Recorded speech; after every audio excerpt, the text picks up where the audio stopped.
Friends, today's NRI Samai program from Los Angeles brought to you commercial free by listeners like you. Your generous donations make possible for us to stay commercial free, and today's show is pre-recorded. If you have a question for the guest, please send an email to nrisamai@gmail.com. We will follow up with the guest and find the answer for you. Thank you for your support. Friends, this is Srihari, your host for today's show. We have a special show today. We'll be talking about Dalit Women Self-Respect Yatra. As we know that Dalit women are one of the most suppressed community in the entire country, and it's very nice to see them coming out and then doing this yatra across several states. And today our guest is one of the participants who she is actually walking entire yatra, and also she is part of the production team. Today we have Aruna with us. Aruna, welcome to NRI Samai. Thank you, Shri. Okay, great. First of all, I would like to congratulate you and your team for taking up this important cause, and it's a monumental task, I have to say. Mm-hmm. Yeah, thank you. So could you give us some background why this yatra is being done? Okay. If we have noticed that there are more atrocities happening. I mean, even before this, there are atrocities happening on women, and but most of the cases were not being registered. But quite recently, like last year, we had in a span of 40 days, 21 rape cases and gang rape cases in Haryana itself.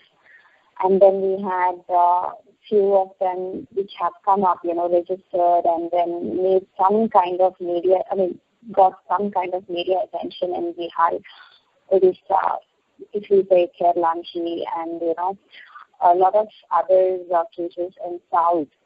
So we decided that there should be some kind of awareness, and we have seen that there is an emerging need, to tell the people that we are here and we are also human beings and we need to be treated like human beings, right? So we decided to do this karva. We had one karva before, in 2011. And it was a successful yatra. It was done in Haryana only. So it was one state. So this time we decided that we will do in the northern part of India. So slowly we'll be moving to southern part of the country and then maybe whole country. So it's just the beginning, I would say. But the main purpose was to actually bring together all the activists, all the human rights defenders and the women rights defenders who want to work with us, to see to that women are safe wherever they are.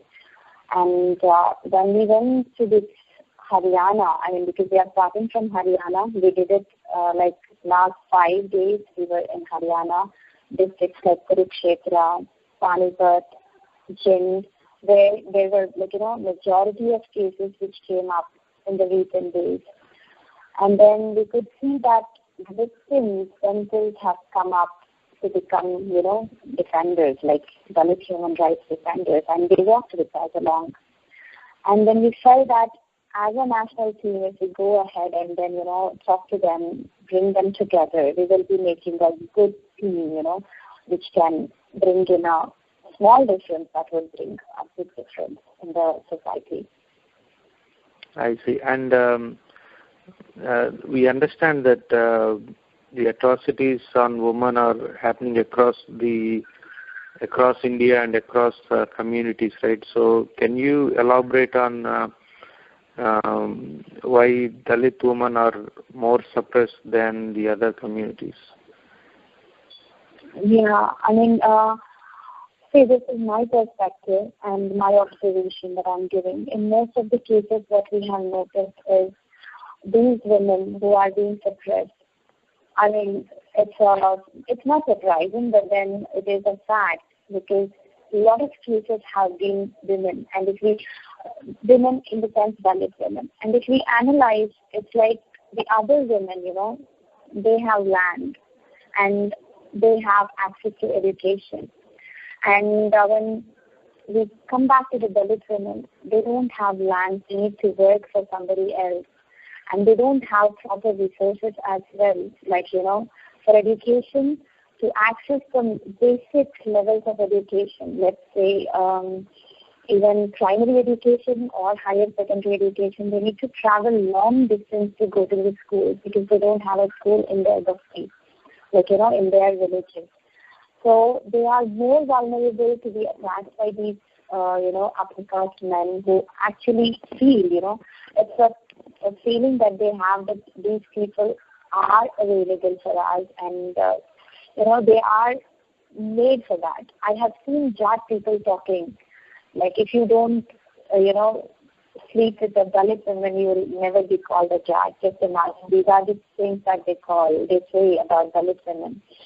And I have seen a common thing in these rape cases. They are mostly teenagers, hardly 12 to 16 years old girls.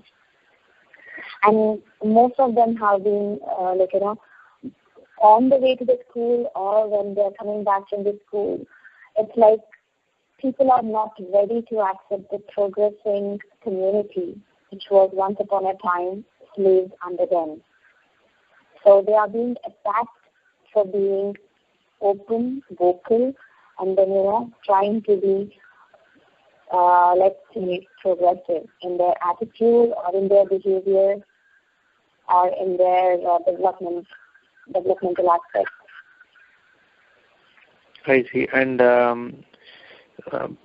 who are these people who are contributing to most of these atrocities? I think you gave one example, but... One example is like the Jats, and all over India people know about it. Haryana is dominated by Jats, Gros, and Gujars, and these are the dominant castes, we can say there. And the recent cases, recent doesn't mean last year or 2 years. It's like the past, let's say, couple of years, 5, 6 years, 7 years. If we take Gohana case, if we take Mitchford case, if we take Jim case, the atrocities happened to Dalit people by Jat communities, and the Khap Panchayats have been supporting these. And if someone, if the advocates or the judges or let's say the human rights activists or defenders go there, they are being threatened, they are being tortured, and they are being attacked, and they are put under, counter cases by the Khap Panchayat people and the Jat people in Haryana specifically. I'm not telling about any other state because Khap Panchayat is found mostly in Haryana. And elsewhere, it's like mostly the landlords or the landowners. If you can see, if it is even Andhra, if it is Tamil Nadu or Bihar, it's mostly the land-owning communities that are contributing to these atrocities. I see. Okay. And most of these, I guess, are happening in the rural areas, right? Or do you think they are happening in urban areas as well? This also depends on the definition that we give to rural areas. Let's say Kerlanji. Kerlanji was not a rural area at all. It was a developing city, and then it was just few kilometers away from Bhandara.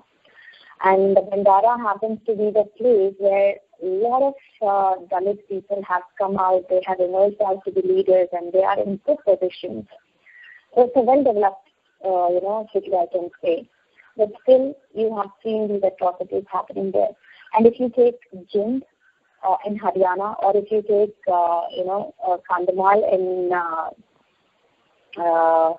Bihar, or let's say Chunduru in Andhra, these are like, it's not rural. We can't say they are rural. They are developing cities. And of course, there are farms. People go for farming, but then most of the people who have been attacked are the people who are getting education. Their parents would have been farmers, or their parents would have been working under them, but then not the people who have been attacked. They are the people who are actually getting education and then raising their voice. So we can say that it is found both in rural and suburbs, we can say. But urban areas, of course, it is not so openly, we can say the atrocities are not so openly done. It's in a different form. It's a different way of atrocities happening in urban areas. Friends, NRI Samay is a non-profit independent alternate media from Los Angeles, USA, which brings positive stories from grassroots activists from all corners of India and across the world. If you have any interesting episode you would like NRI Samay to cover, we will be happy to do so. NRI Samay would also like to encourage amateur journalists who have a flair for highlighting current events. You can be part of our citizen journalist team. You could cover an important event, interview victims of an atrocity, or document an inspirational story. The idea is to have a mix of experience throughout all parts of the world, preferably supported by an audio or a video clip of your story to be aired, which will be the curtain raiser. You can also submit your opinion articles on important topics to NRI Samay. We will be happy to put it on nrisamay.com in the opinion section. All your work will be credited only to you. And if you're interested, please send an email to nrisamay@gmail.com. So you are saying that Dalit women are trying to get education, and that's one of the main reasons for these atrocities, and it's a systematic violence, a systematic attack of the community, right? It is a systematic attack, and if we have noticed quite recently, there is a huge rate of dropout in school-going Dalit girls. Like a lot of parents have said they don't want to send the girls to schools because they are being attacked when they are going to the school. So the dropout rate has come down. It's like too big amount. I can say 20 girls at one point of time were dropped out. Like we have more than that. I'm just giving you one instance, but then there are many places in Haryana specifically where the girls are being dropped out just because of the atrocities. And this is what, it's pulling back to the Manowadi system again, where Dalits were not allowed for education. Dalit women were not allowed for education. So if these atrocities continue to happen, there would be a time where you can see, our constitution is like being violated and Manusmriti coming over again. This is my observation. Yeah. And in the last 5 days, you probably met a lot of people. And can you tell maybe one of the stories that you heard? Maybe one of the girls who went through these horrific attacks. See, there are many cases which are like horrific attacks, and we have interviewed few of them because we felt the story needs to be told, And then if you ask me just one, probably it will be difficult for me to choose one because every story was horrific for me. Let's say the gym case, everyone knows what had happened in gym case. In gym case, it's like the girl was going to give examination for teacher training. And then it's like, just 10 kilometers away from gym is Banyakhera. And she was traveling from there. And once she got down from gym, I don't know what happened, but then at 4 o'clock, the father gets a call saying that your daughter's, hall ticket and documents are lying somewhere, and we found it. And the father immediately rushed to the nearest police station saying, my daughter is missing and the documents were found somewhere, so please help us find the girl. And the police said, no, she would be wandering somewhere, just find out. It's not our duty. It doesn't come under our jurisdiction. So they had to search for themselves, the whole night. And they never found the body. Next day morning, they found the body at a nearby stream. It was like quite far away from where the documents were found. And the body was found, it was, the clothes were bloodshed. Like, there was blood when the women saw her clothes. The body was brought to the Jind hospital, where even before seeing the body, the doctors and the police claimed that it is a normal death. I mean, which doctor or which medical person would say without medical examination that it is a normal death, unless and until you have this pre-planned, thing of, okay, let's just hush up the whole idea of whether the girl is being murdered or was murdered or raped. So there were some kind of marks on her body, but then they were not ready to conduct the autopsy. So the parents and the relatives who gathered there had to carry the body. They took to the nearest terminal, that is the gym terminal, where they protested. So when they protested, the police kicked them, they lathi charged them, they kicked the body, the dead body. Just imagine. Can something be more gruesome than this one? Kicking a dead body. And then the father was slapped. Everything was recorded and it was put on the website, but then immediately the person who put on the website was threatened, so he had to take it back. But the whole footage was shown continuously in one of the TVs, local TVs. Yeah. So when they protested and there was a pressure built by the media and the activists over there, then it went for the first autopsy. But in the first autopsy, they said it was a suicide, and they did not mention anything else. So the parents were not happy. They requested the NCSC, that is the National Commission for Scheduled Castes, and then with their intervention, they took the body to Rohtak Hospital, where the second autopsy was done. And even there, the doctors claimed that it is a suicide, giving any kind of, no reason, no, they would actually send the, they should send it to the laboratory and then get it done. But then they did not do anything. They just said it was a suicide, simple suicide. So that is when all the activists, like Eggman team, intervened and they got the body again for the third autopsy. In this meanwhile, the body was never kept in ice. So the body started decomposing, and there were maggots in the body which were eating away the whole body. So by the time it came to AIMS hospital, you know what the condition was like, the body being eaten by maggots and decomposed state almost. So nobody can say that whatever has happened there, the autopsy results would be like not completely, validated. We can't say they are correct. But still, the doctors gave the autopsy report to the police, and the police till date, I can say that it's just few days back with, bribing some people, we could get the report, but then it was never given an RTI, it was never given to the parents, it was never given to the lawyers who were involved, it was never given to the activists. The police kept saying it's just a suicide. We found some, chemical, which is like poison, poisonous chemical in her body. But then there are many questions in the minds of the parents and the lawyers and the activists who actually found the body. So it needs to be challenged. So they have taken this case. Though the case was given a closure by most of the people, like the police, the Haryana government, then the parents are really so courageous, I can say. They have appealed to the High Court. They're not going to give up because they know what kind of girl she was. They know more about their daughter than the police or the government, Haryana government. Yeah. Because, this is just one example. There are many, many more examples which, if you can ask me to tell, probably I can tell, but then I'm sure there won't be any time. Right. It will take hours and hours.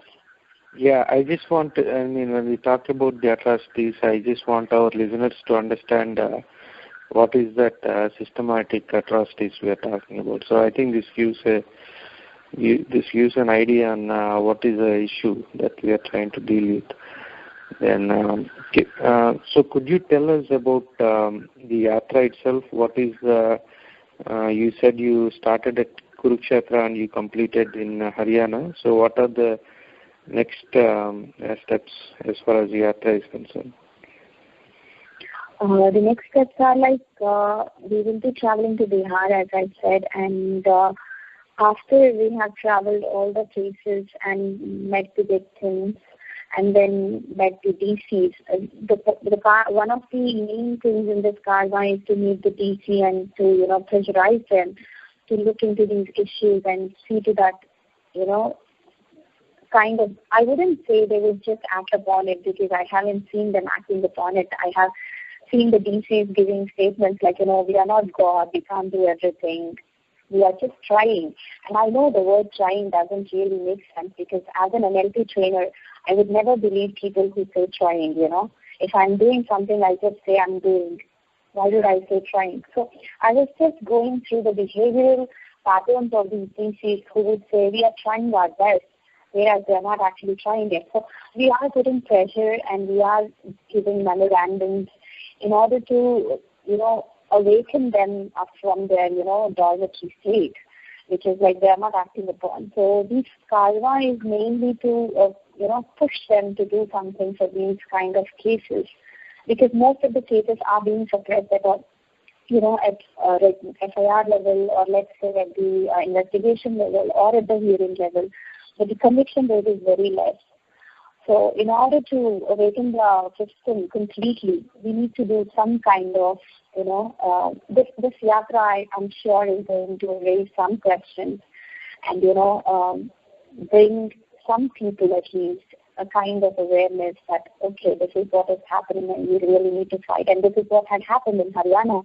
We started off with, let's say, 10, 15 people, but then at the end of this karma, we had almost 50 people, around 50 to 60. So it was like, everywhere the people started gathering and new cases emerged out. And people were like, ready to fight for their cases because they see a power coming. So at the end, we are planning to continue this yatra as planned with Bihar, Orissa, and we want to come down to Delhi and do a national level convention where we'll be meeting all the, let's say, ministers, because the government really needs to be shaken now. It's lying down in a static state for a long time, and this is not to be tolerated anymore. Friends, NRI Samay is a non-profit independent alternate media from Los Angeles, USA, which brings positive stories from grassroots activists from all corners of India and across the world.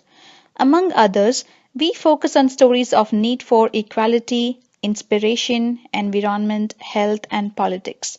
NRI Samay does not rely on corporate funding, and thus our shows are commercial free. We only rely on your donations. Please consider donating to NRI Samay, and all donations are kept transparent on nrisamay.com. Yeah.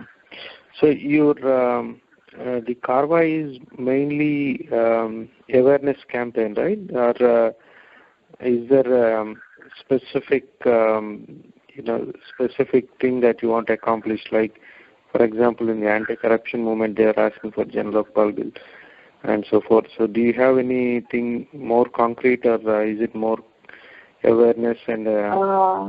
It's like we haven't formed any kind of bill as such, but then, as I said, it's right now more of bringing awareness. Yes, that is one thing, and it's also to bring together all the human rights defenders together to work for this cause. So we can't, I wouldn't say we can't, but then once we are together, all the, activists from different parts, maybe we will think about, forming a bill. But then we have all these things. We have POA Act, that is Prevention of Atrocities Act, which is a very strong act. We have every possible way of pinning down this government, pinning down the officials who are not working or who are negligent about their duties. We have enough laws to actually get these things done. We just want them to, strengthen. We want some kind of amendments to be done. Of course, these are our demands, and we will be putting these demands, in our March 12th protest in Delhi. So it's like about the PO Act. If you see, there is a section 4 where it says we can book a case against the police or any kind of official who is negligent of his duties.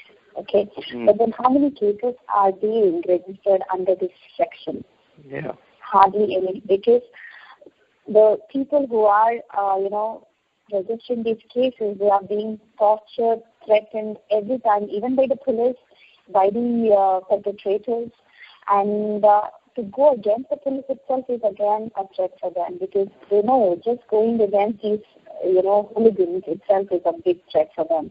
And questioning the police, how many cases are there? There are no cases at all. So we want these laws to be implemented.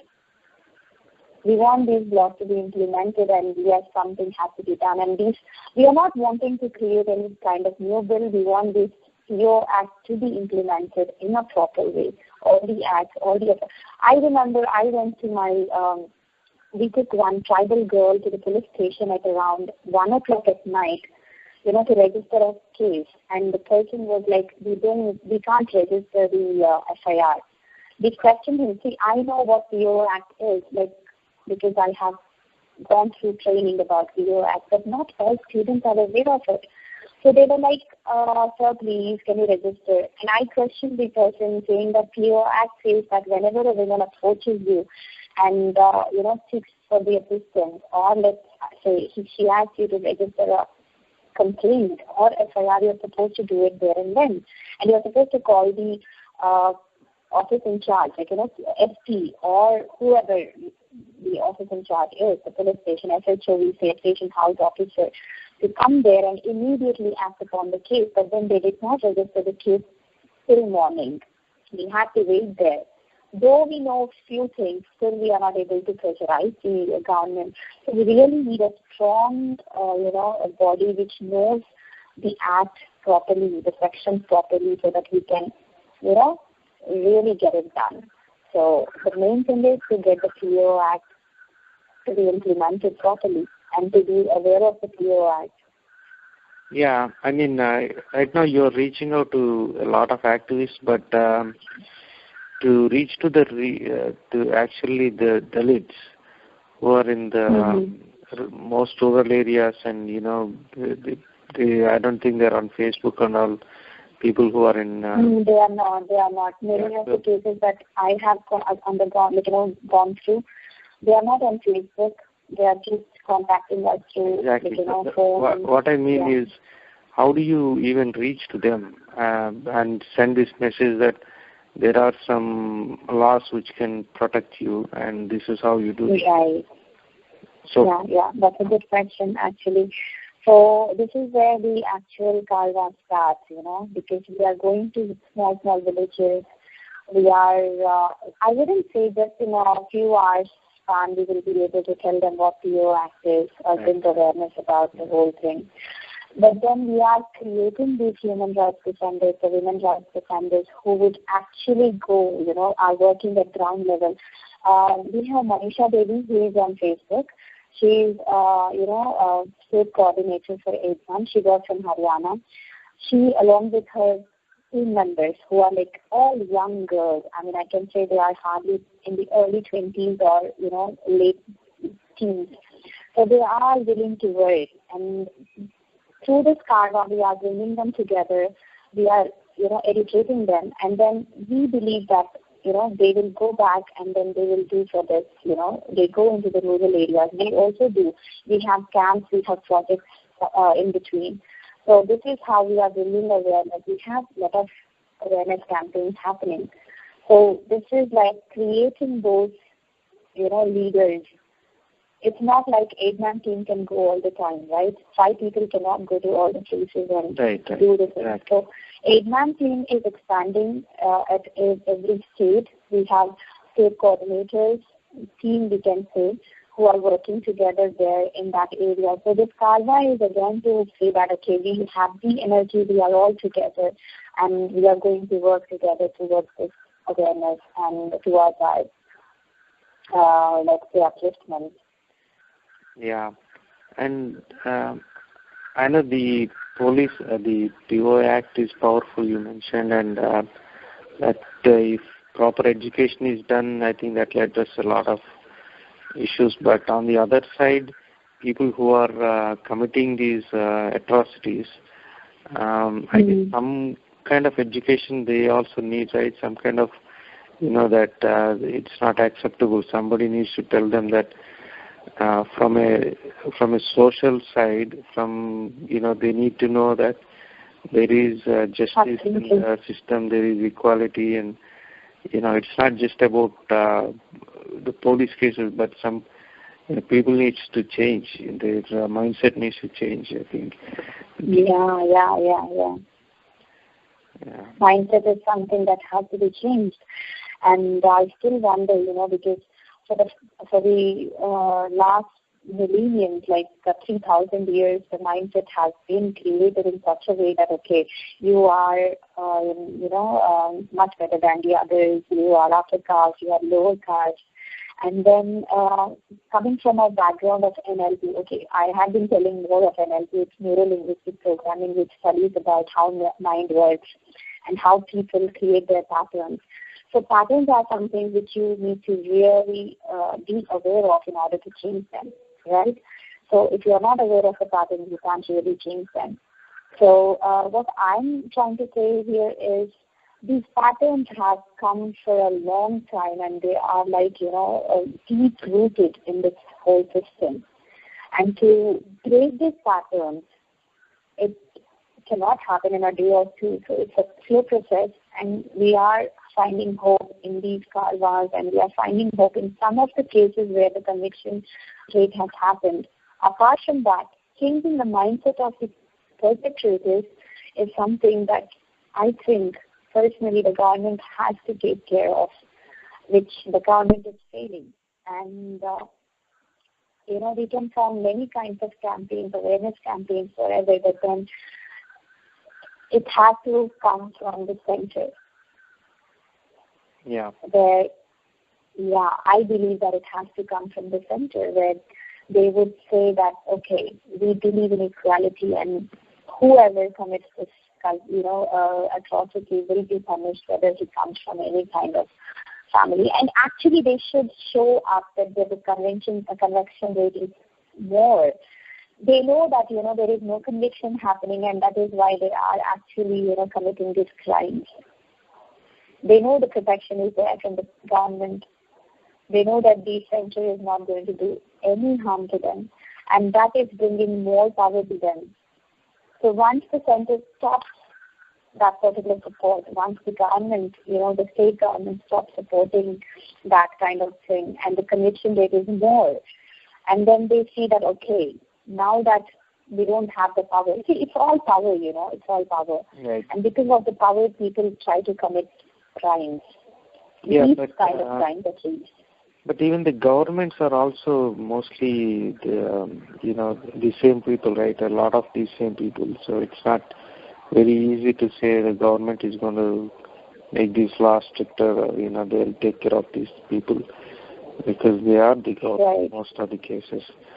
But, you are a PhD student and you've been studying about this. So from your perspective, suppose if things start getting better, suppose the conviction rates go up, and then more activists come out, there's an education part, all these positive things, suppose they start happening. So in your perspective, how long do you think it'll take before we come to some kind of a reasonable, acceptable state, even though if it's not a perfect scenario? Yeah, the first thing I would like to say is we are not expecting any perfect scenario as such. Perfect scenario is nothing. But then we are just aiming at having an egalitarian society where people look into the other person's eyes and say, oh, he's also a human being. Right. So this kind of, feeling, if you can see when you are looking at, let's say, a beggar, or let's say a person who is, a thief.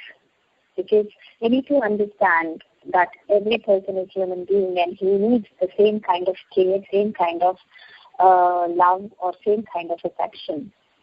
And that is when we can change. And this something, I don't want to say this, but then yes, this is missing in the Hindu or Brahminical culture that has existed in India for decades and decades, and for millenniums. So the system has to be broken. The system has to be broken, and people should analyze things. Like if I'm a Buddhist, I wouldn't say that Buddha has done a great thing and stopped questioning whatever he has done. So I would analyze everything. Like Buddha has said that you need to test everything scientifically, and only when you are sure that it is working, you accept it. Just because I said it, you don't accept it. It's the Kalama Sutta. So Buddha himself doesn't say that accept me, because I'm God. No, he doesn't say that. So I have seen in many of the Buddhists, they act at least in a very skillful way. I wouldn't say this as a generalized statement saying that all Buddhists do this, but then at least those who have understood the meaning of Buddha's teachings would do this. Having this compassion for people. I would say if Jack people would have compassion for Dalit women and Dalit people, they would definitely be good. But where does the compassion come from? In the Brahminical culture, it doesn't happen. Yeah. So we need to build the Brahminical culture here, and it's a very long process. And we are just doing, we can say, a drop in the ocean, yes. But then a drop and drop and drop. I wouldn't say 10 years down the line you would find, okay, this kind of Haryana. But then, yes, there would be a Haryana where there are people who question these atrocities, whereas it was in a very different state just a few years back. So we can't expect India to become America soon, because everyone is moving. Everyone is moving.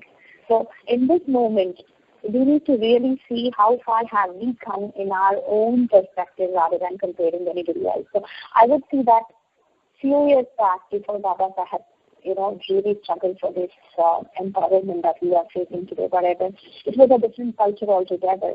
He brought a change, and he gave us the basic, things that we really needed, and also something which is a powerful tool, education. So education is something which is very important for all our people, and that is being targeted. You see, this is a systemic approach. Again, I'm telling you, Baba Sahib has said that educate, educate, organize, and education is something that we are trying to get in our best way, and that is being targeted in all ways by these people. They are just stopping it at the beginning stages where it is, let's say it's just coming up, it's growing, and then that is cut off. So the shoot is cut off. You don't find any flowers anymore.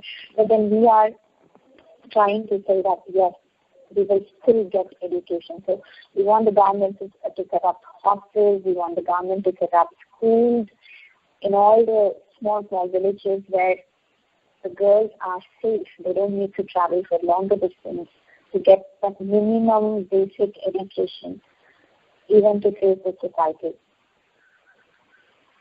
Excellent. I think that's very important, is whether we're moving in the positive direction or not is more important than how long it takes and when do we get there.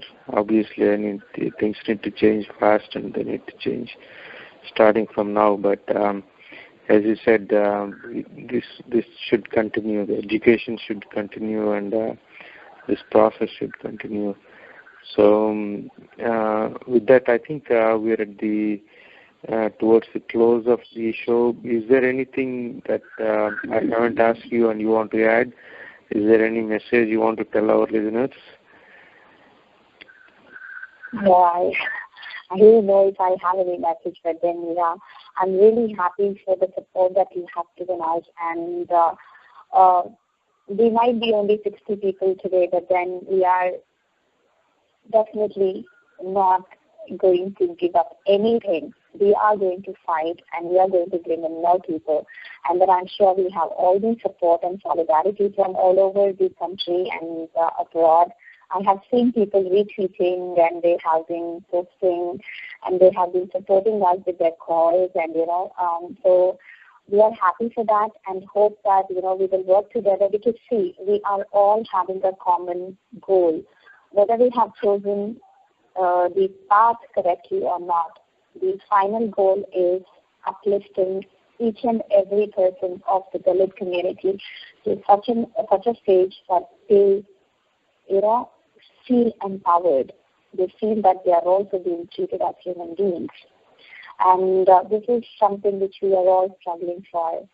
So whether you have taken this path or whether I have taken the other path, we are all coming together at one particular place, and then we are working together. So that is what mainly matters for us now at this moment.